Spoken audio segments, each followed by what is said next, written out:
लेकिन तेजस्वी यादव की अपनी कोई कृति नहीं है।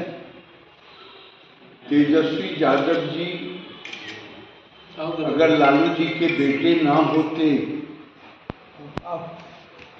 तो शायद कहीं का नहीं रहते, कोई जानता नहीं। इसलिए लालू जी की कृति जो बिहार में है, लालू जी की कृति बिहार में है चरवाहा विश्वविद्यालय।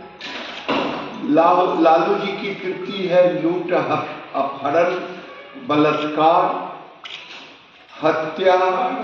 लालू जी की कृति है टूटी सड़कें, बिजली जीरो। राज्य के अंदर में मधुबनी के तमाम उन लोगों से, देश के राज्य के तमाम लोगों से बिजली आती कम थी, जाती ज्यादा थी। तो ये कृति की गुणगाथा। अब लालू जी कह रहे हैं कि मेरा बेटा आएगा तो बिहार महान होगा। ये 100 चूहा खा के बिल्ली चली हज करने वाली कहावत है।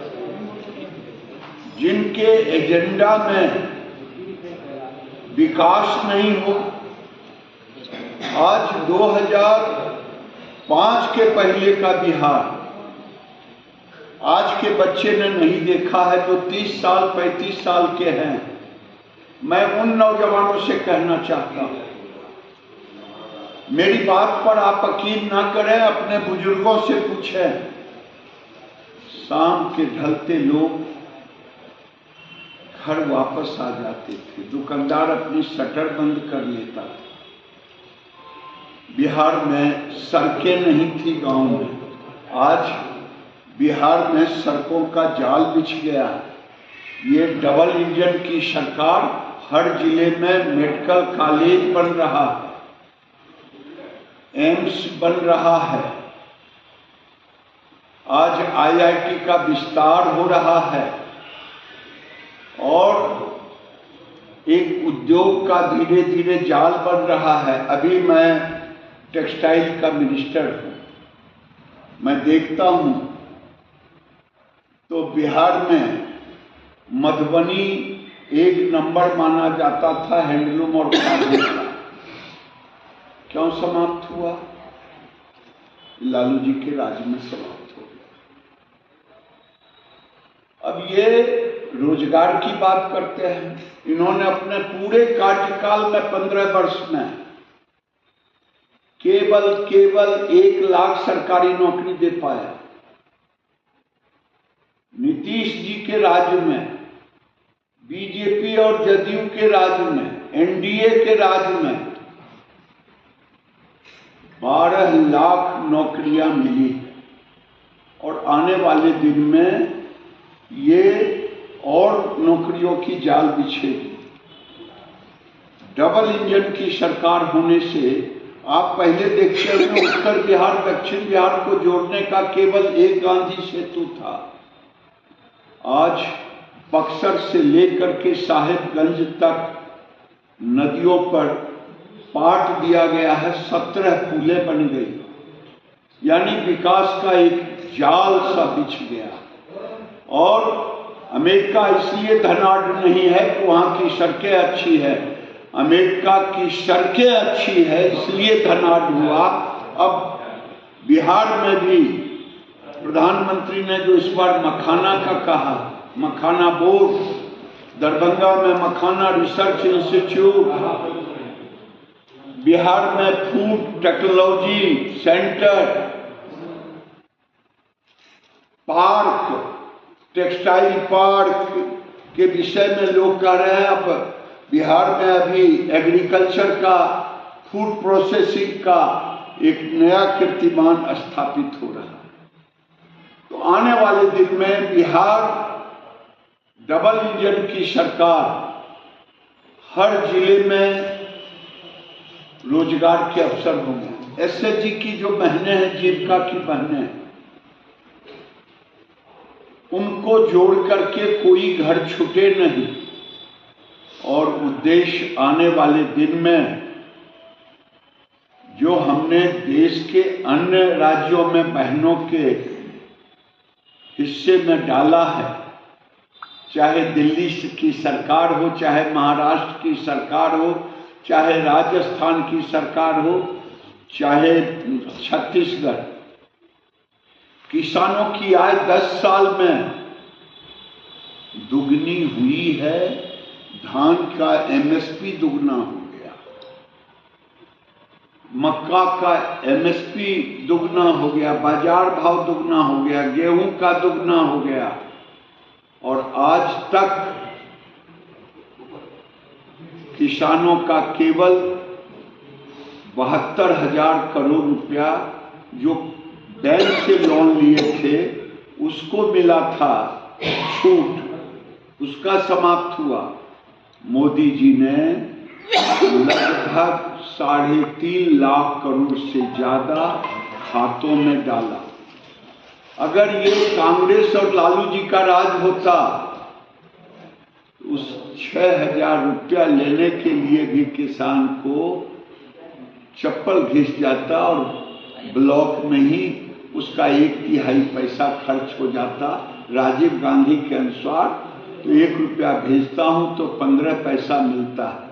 नरेंद्र मोदी अभी भागलपुर से 24 तारीख को एक बटन दबाए, बिहार के भी किसानों के खाते में 70 लाख किसानों के खाते में पैसे चले गए। 1600 करोड़ रुपया गया और देश में 22,000 करोड़ गया। ये किसानों के प्रति समर्पण, जिनको भरोसा नहीं होता है कि देश बदल रहा है।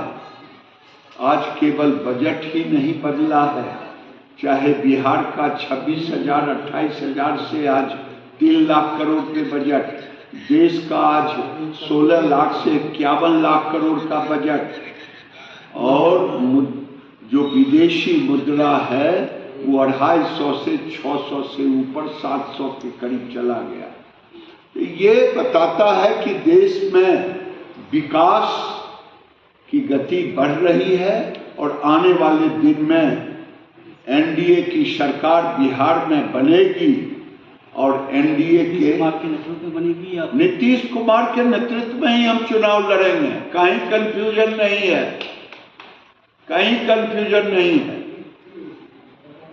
नीतीश कुमार के नेतृत्व में लड़ेंगे और जो अभी एनडीए का कुनमा है वो बढ़ेगा, घटेगा नहीं। और सर, जैसे कि एक देश में भैया मेयर साहब बड़ा हिंदू नेता के रूप में देखा था, बहुत बड़े नेता के रूप में, हिंदू के नेता, बहुत बड़े नेता के रूप में, तो बांग्लादेश में जो सर हुआ, जो भारत गवर्नमेंट ने किया, तो आपके हिसाब से सर क्या वो काफी है जितना हम लोगों ने किया है, या इससे ज्यादा करना चाहिए? नरेंद्र मोदी की सरकार है, इसीलिए आज बांग्लादेश ट्रंप के आते ही खलबली सी मच गई है। और नरेंद्र मोदी की सरकार है और नरेंद्र मोदी दुनिया में भारत की महिमा गरिमा को, कभी विवेकानंद ने फहराया था झंडा, आज पूरी दुनिया में नरेंद्र मोदी फहरा रहे हैं। आज दुनिया की एक ताकत के रूप में स्थापित हुए हैं। चाहे इजराइल फिलिस्तीनी का युद्ध हो, चाहे हमास ये यूक्रेन और रशिया का युद्ध हो, सबकी नजरें रहता है नरेंद्र मोदी पे लगी हुई, ये उसको ठीक करेगी। तो उम्मीद है कि उस पर कुछ और कार्रवाई की जाएगी। देखिए, हमारी विदेश नीति देश के हित में जो भी होता है वही निर्णय लेते हैं, किसी देश के इशारे पर नहीं चलते जो कांग्रेस करती थी। अभी देखिए, पर्यावरण में भारत लीडर है। अभी देखिए, आतंकवाद के विरुद्ध भारत लीडर है। अभी देखिए, जब तेल मुझे दुनिया में सबसे सस्ता अगर रसा से मिल रहा था, मैंने किसी की चिंता नहीं की कि कौन क्या सोचेगा। इसलिए भारत के हित में जो भी नीतियां होगी उस नीतियों पर भारत चलता है और चलता रहेगा। और सर एक लास्ट क्वेश्चन सर लोकल है इसीलिए पूछ रही है कि यहाँ के हैंडलूम को लेकर के जो है उद्योग को लेकर के कुछ पहल की जा रही है, कुछ जिसे जो हैंडलूम जो कि उद्योग यहाँ पर कहीं ना कहीं। देखिए, मेरे विभाग में हैंडलूम है। हैंडलूम विभाग 90 के दशक में यहाँ खत्म हो चुका, जैसा कि लोग बताते हैं। हम पूछते हैं हैंडलूम कहाँ है तो 2 जगह लूम बताते हैं, वो भी बताते हैं कि बंद पड़ा है। तो अगर फिर से कोई रिवाइवल का आएगा तो भारत सरकार उसे प्रयास करेगी कि वो वायबल है तो उसे मदद करने का। Thank you very much.